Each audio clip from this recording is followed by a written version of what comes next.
Red Raiders hold.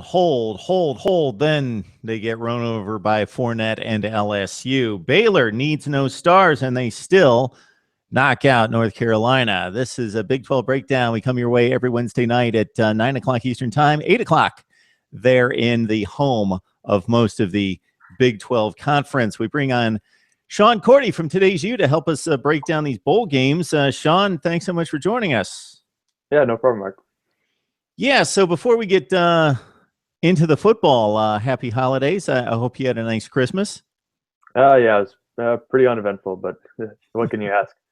That always typically means for a lot of people that it was a good Christmas, Yeah, that it was uneventful, yeah, considering some people's families. But that's good to hear. And we're just a few days away from 2016. So, man, we got to talk about the Baylor effort because I think most people pegged this game as maybe the most exciting, maybe the more entertaining, and also most important considering records and rankings matchup of the pre-New Year's Day bowls, at least the New Year's Eve bowls, when we talk North Carolina and Baylor. And I don't want to say I was stunned or shocked because we've seen this with very talented teams in the past where they've been crippled by injuries or suspensions, and they've been able to figure something out because that's what these coaches do. Really good coaches, they figure things out in the span of a month, and then players tend to rally. Now, they wouldn't want to go this route the entire season, but this was a classic example where Baylor takes really good athletes and they take really good offensive minds and they put something together, and they just overwhelmed the Tar Heels. yeah. Obviously, you don't want to see them have these type of injuries, and that put me in the boat thinking this wouldn't be as exciting of a game, considering Baylor was struggling against Texas and eventually lost. But looking at that second half, that kind of gave them the momentum that they could have to bring out the single wing Bearcat wild bear formation that they're starting to run. So in a sense, it was kind of good that Baylor was running something UNC was never able to prepare for properly. If this was the high stakes air raid offense that Baylor was running with Seth Russell, we may not be even talking about this game. But it's providing another lens for Art Briles to start pushing this offense even further. They're a great running team to begin with, but now they've come out with a new system with 5 different players taking direct snaps, including a wide receiver and 3 running backs. It's an incredible offense that Briles is able to do, which we shouldn't be surprised, but it's just something completely different than we've seen from them before. You know, Sean, one of the great things about postseason play in college football is a lot of teams that maybe had a disappointing season, and I'm not going to categorize Baylor in that place, but they can make up for it to a certain extent and finish with a win. More teams than just one, the win that wins the championship, but also they can preview what we're going to see in 2016. And for the typical college football fan, even a hardcore fan, they knew Baylor based on the big stars at quarterback, running back, and wide receiver. And we didn't see any of those guys. Can you kind of fill us in on the guys that we did see dominating this offense, starting with Mr. Jefferson? Yeah, Johnny Jefferson, he's been someone his name has been called a lot around Baylor's campus. He's just a sophomore. He's one of the most agile and versatile players that Baylor has in the backfield. But then you also have Terrence Williams, who's a freshman. He's about 6'2", so he's an abnormally tall, large back that Baylor hasn't had before with like Lash Seastrunk but he's a great goal line back, as is Devin Chafin, who had 3 rushing touchdowns against Oklahoma. He's a great goal line back that can get those extra yards after he gets through the line just to begin with. What should be mentioned, though, Baylor is losing 4 or 5 starting linemen next year. So it'll be interesting to see how they can keep going, although they are getting 2 5-star recruits, according to different recruiting websites at offensive line, including Patrick Hudson at left tackle, who should fill in for Spencer Dringo pretty nicely. I can't comment too much more on wide receivers that you've seen because last night it was not about wide receivers. It was all about those 3 running backs, Chafin, Jefferson, and Williams.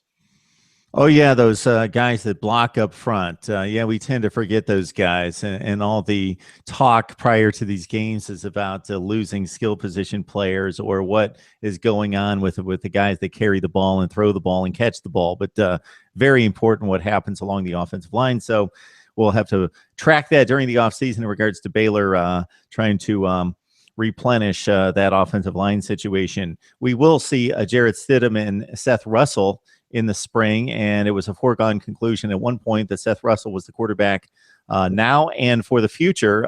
Any possibility that Stidham wins this job? I'd say there's any possibility with Bryles right now. Stidham came out guns blazing when he filled in for Seth Russell. So you can totally see Bryles doing this, but considering Russell's going to be a senior next year, there's very little chance to me that he won't get the starting job, at least in the beginning. We could see some double sets with them. They could start splitting time, but uh, it's Russell's job to lose right now. The way these two wide receivers, speaking of Corey Coleman and Katie Cannon, played in 2014, again, not as a guy completely in the know, but a guy that tries to watch everyone. I considered them wide receivers 1 and 1A for the Baylor Bears. Now, Corey Coleman definitely separated himself as the guy. Katie Cannon had a nice season, a decent season, but nothing close to what he had in 2014. Any issues with Katie Cannon? Is he dropped off, or it just turned out that way in terms of distribution of the ball? I think it's just distribution from the ball because Katie Cannon is arguably as talented as Corey Coleman, but Coleman's just a little bit more fine-tuned, and Cannon came out as a freshman last year and caught people off guard. So he had a kind of defense were able to figure out what he could do this season and then kind of let Coleman go in single coverage, also having to cover Katie Cannon. So Cannon's going to have a similar season, I think, to Coleman that he had this year heading into next year. Probably not as impressive as Coleman did because no one has done what Coleman did to this point until Russell and Stidham were injured. But Cannon is incredibly talented wide receiver that I don't see slowing down. He already has a son or daughter, and I mean that's some motivation for him to start working his way up into the NFL too. All right, so this is Big 12 Breakdown. We come your way every Wednesday night with the best bloggers in the Big 12, joined by Sean Cordy from Today's You. Please check out his work there, and also follow him on Twitter at Sean_Cordy, Yeah. correct? Yeah, someone took my name. I don't know. They're not even named my name, but they have my username. So, yeah, underscore. The underscore has helped out to many people, and including you on Twitter and elsewhere, which is a good thing. Texas Tech falls against LSU, and this was a really competitive game for quite some time. Looked like Texas Tech actually had some advantages in the passing game that they typically have against everyone, but it's interesting to see that play outside of a conference against a very talented defensive secondary for LSU. So I know the final score was 56-27 and it really got out of hand, but that's about at the point that it got out of hand was at the point that I needed to grab a little bit of sleep and get to work in the morning, especially since I had it on tape delay and I was DVRing it and I was way past when the game was over. So I saw a Texas Tech team that actually hung in there, that contained Fournette on defense, tackled and ran to the football and seemed very inspired. Their defensive coordinator was all over the place. You could tell he had just pumped them full of inspiration leading into this game because he was trying to keep them into it, even if something bad happened. And they played a really good game, and it was in that 21-20 range, 21-19, I think, deep into the third quarter, something in that range where they were still in it, still playing well. And then a few breaks didn't go their way. Specifically, Pat Mahomes went downfield that would have kept them in the game at that point. I think it was 35-20, and it looked like a sure touchdown. The ball ricocheted up in the air. It's a very poor play in regards to just sheer luck going against Texas Tech. Gets picked off by LSU, and then the dam broke, and that was pretty much it for the Red Raiders. But I guess pretty much what we expected in regards to the result. But I thought Texas Tech acquitted themselves for the majority of the game. I would say majority for sure. And I have to disagree a little bit about their defense. Fournette ending with 212 yards, 5 touchdowns. It happened differently than we anticipated. What I've seen the most was that you can't expect Texas Tech's offense to do everything. They can't play defense too. You can only control the ball for so long and keep the ball out of Fournette's hands. But what was surprising was that LSU was a passing team. Brendan Harris had just 100 yards less than Mahomes, and he only reached that mark about 2 other times this season, and against substantially weaker teams too. So to see them attack Texas with a passing game, which opened up the running game for Fournette as well, that just killed Texas Tech. Even though they were able to control them for a while, the gas just came off, and they just let LSU run free in the fourth quarter. All right, Sean. So we've got a big win for the Big 12. We notch one for Baylor against a like-seeded team from the ACC, and you know where I'm going here in terms of rating the Big 12 against everybody else, and I know it's way too early. The Texas Tech situation, expected touchdown underdog. Maybe we expected more like a typical LSU win with a little bit more defense, less scoring, but as you said, LSU made a lot of plays on offense, and considering what Tech's rated on defense, we shouldn't be surprised, but that was expected in terms of a loss. So now it's just 1-1, and there's a whole lot of football left to be played. So do you have any thought about where the Big 12 ranks among these other conferences? Or we're obviously going to have to see these other games play out, but obviously a good win for Baylor at least. Yeah, I mean, the Baylor game is the one that you have to look at the most, of course. But even then, there's kind of an asterisk next to it because of all the injuries that happened. It could have gone the other way, where Baylor says, oh, we lost this bowl game because we had injuries. But now it's that, oh, we had injuries and we played in a lesser bowl game and probably shouldn't have played against UNC even though they were a top 10 team. So I don't know if you can really compare this right quite yet. And of course, LSU, I think that was a bad matchup against TCU, Tech, excuse me. I think a number 20 team going against the Big 12's number 4 team was a little bit of a unfair advantage for the SEC at least. So we're going to have to wait out for these other games to play out if we want to even compare based on bowl records. Yes, which I love to do, as you know. So let's get to the one that really plays out in terms of importance, regardless of where you stand on the bowl games across the board, and that's Oklahoma-Clemson. This game, surprising to me, is a 3.5-point spread in Oklahoma's favor. The metrics really say that Oklahoma might be the best football team in the country. What am I missing here? So I've got 2 great quarterbacks that can both run and throw. They're dynamic players that really make plays in terms of improving as well as throwing from the pocket. We got 2 running games, a 1,300-yard back versus 2 backs for Oklahoma.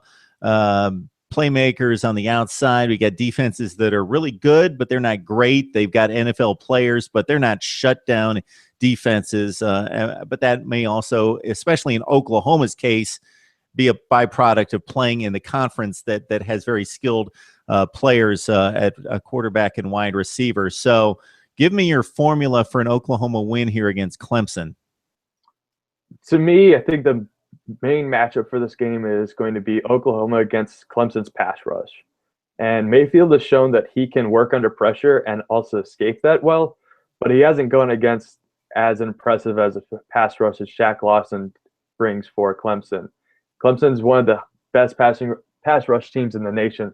So I want to see how this inexperienced Oklahoma team, or not team, but their offensive line, just playing one season together, if they can hold up to this pretty daunting defensive line from Clemson.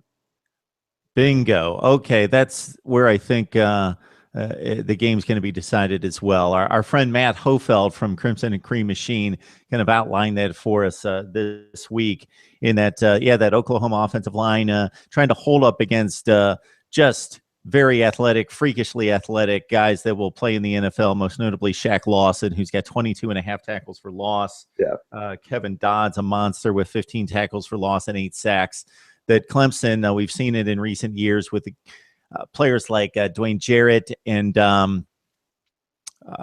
Vic Beasley. Vic Beasley. Bingo. He's case number one. He is the classic example of the guys that they've recruited, developed, and then churned into the NFL. Stephon Anthony at linebacker, those kind of guys that that can just overwhelm an offensive line, and we see it time and time again, usually from an SEC team, but this time possibly from Clemson. So Oklahoma offensive line holding up. I'm also going to be interested to see the Sterling Shepard probable Mackenzie Alexander matchup that's going to ensue the entire night, because Mackenzie Alexander is one of the elite cornerbacks and freakish athletes again in college football. But Sterling Shepard, you would think, needs to make plays in this game, and Oklahoma is going to probably try to do everything they possibly can to line him up anywhere to free him up to make some plays.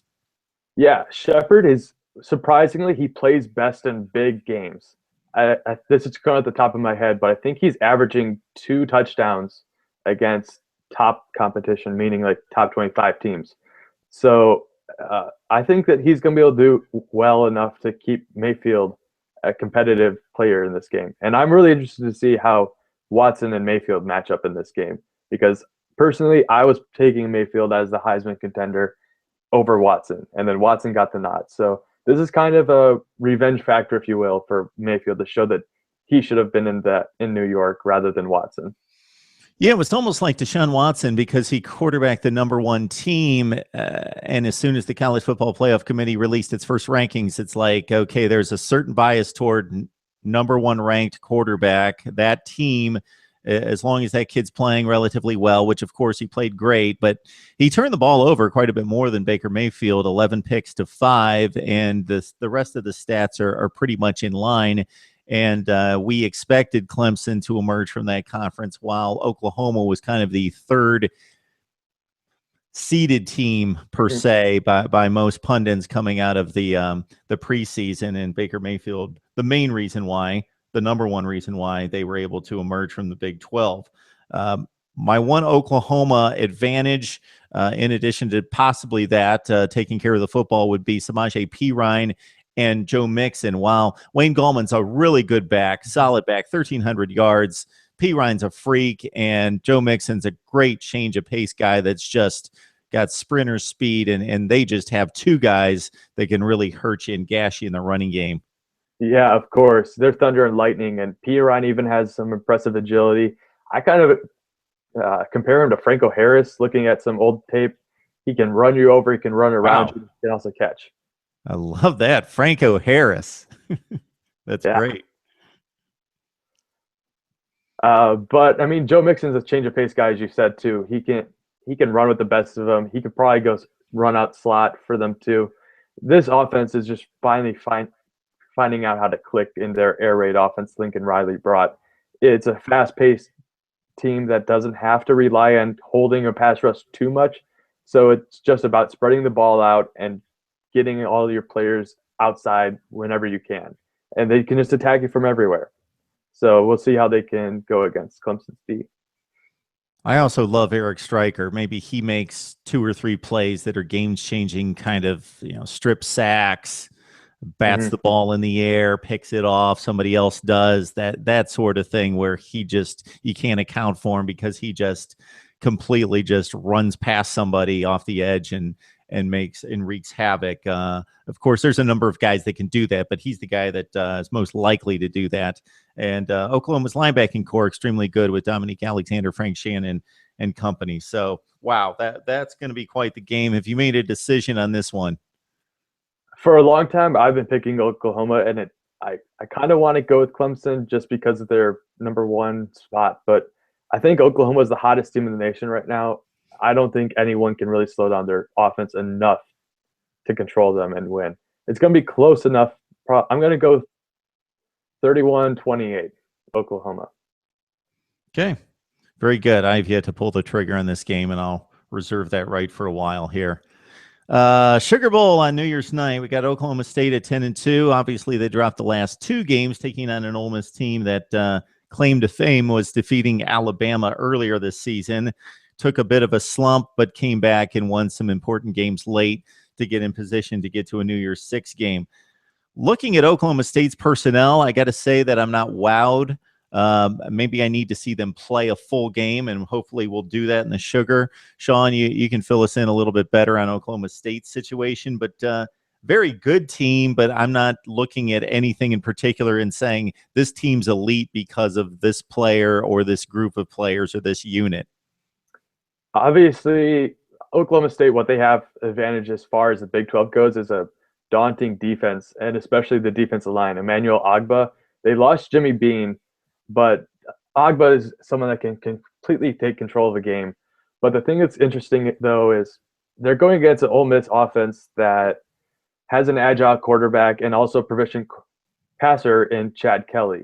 And the Cowboys have had some struggle containing agile quarterbacks. They kind of controlled Trayvon Boykin, but going against even Chris Johnson and Jarrett Stidham and against Baylor, they kind of struggled and eventually lost that game.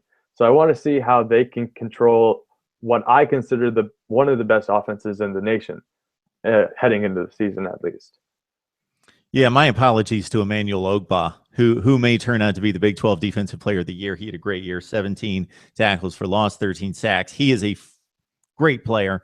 When I was making that comment is usually when an Alabama shows up or a Clemson or an Oklahoma, you can point to a number of guys that are great college players or will be impact players in the pros. And I just don't necessarily see it from the rest of the Cowboys here, but obviously very successful. And you mentioned Chad Kelly, and he has maybe, I would say, one of the 5 to 10 best wide receiver cores throwing to in college football. Laquan Treadwell, everybody knows about him. He caught 76 this year. He's been a great player ever since he stepped on the field as a freshman.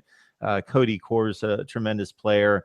Demorie Stringfellow I always botch his name, and if I don't hear it, I'm going to spit it out incorrectly. Quincy caught 33 balls, but they have depth at wide receiver, and Laquan's the guy, but the rest of them really are standout players too. So Mason Rudolph, J.W. Walsh, any thoughts about who should get the call and who should be playing more? We'll probably see both.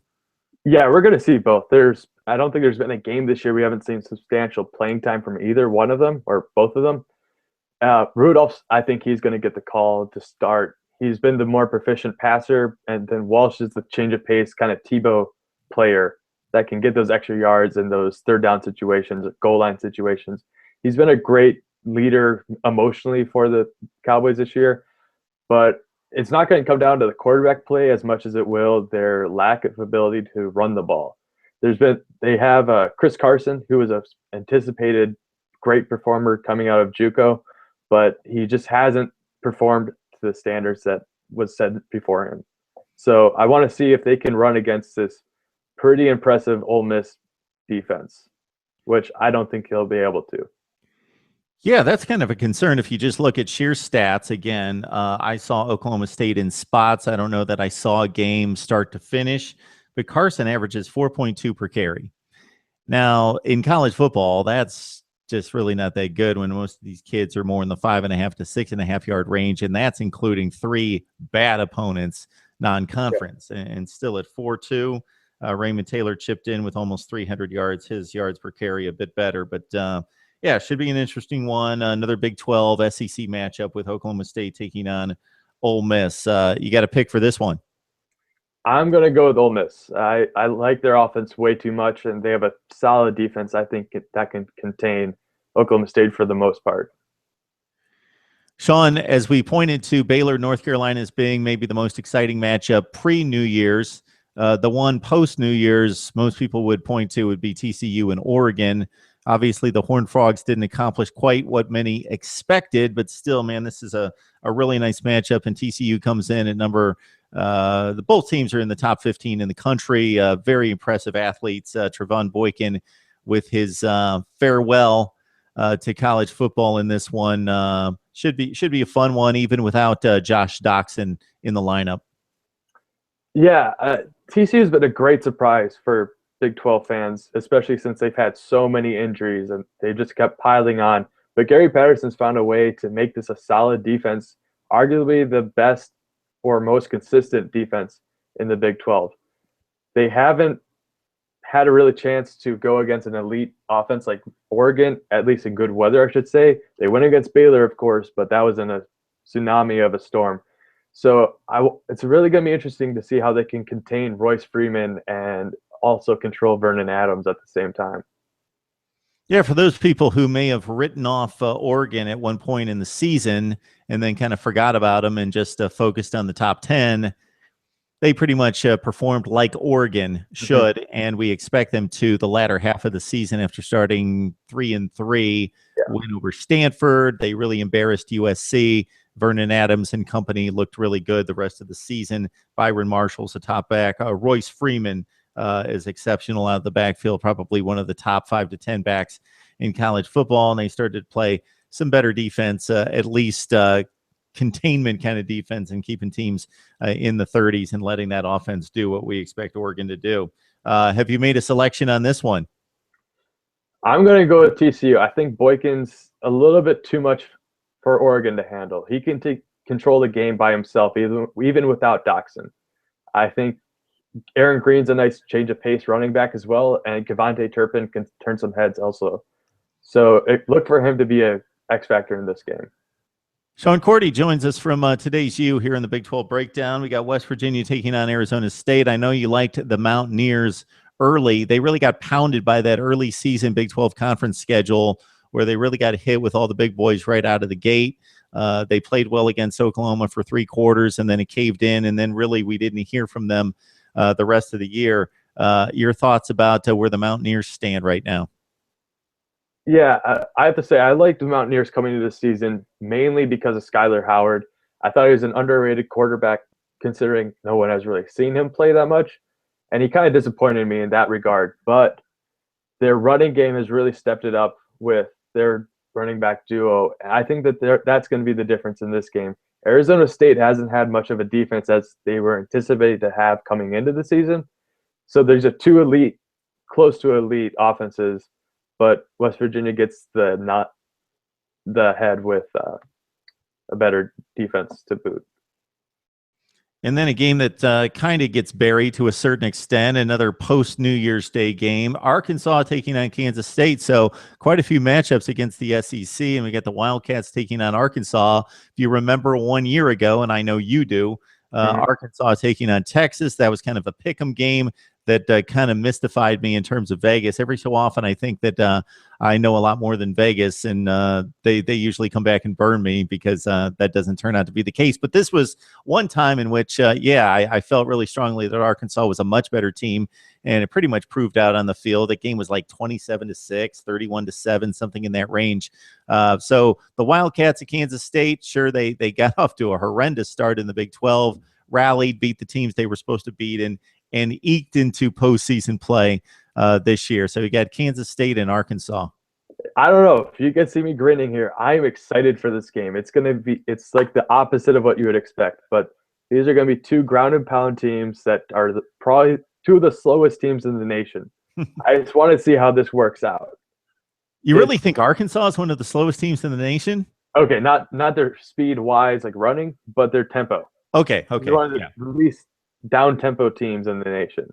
And Bill Snyder's figured out a way how to run first with his quarterback, whereas Arkansas also is able to run and pass, but they just like to keep the ball as long as they can. So it's going to be interesting to see these 2 teams that have controlled the game, and only one team can.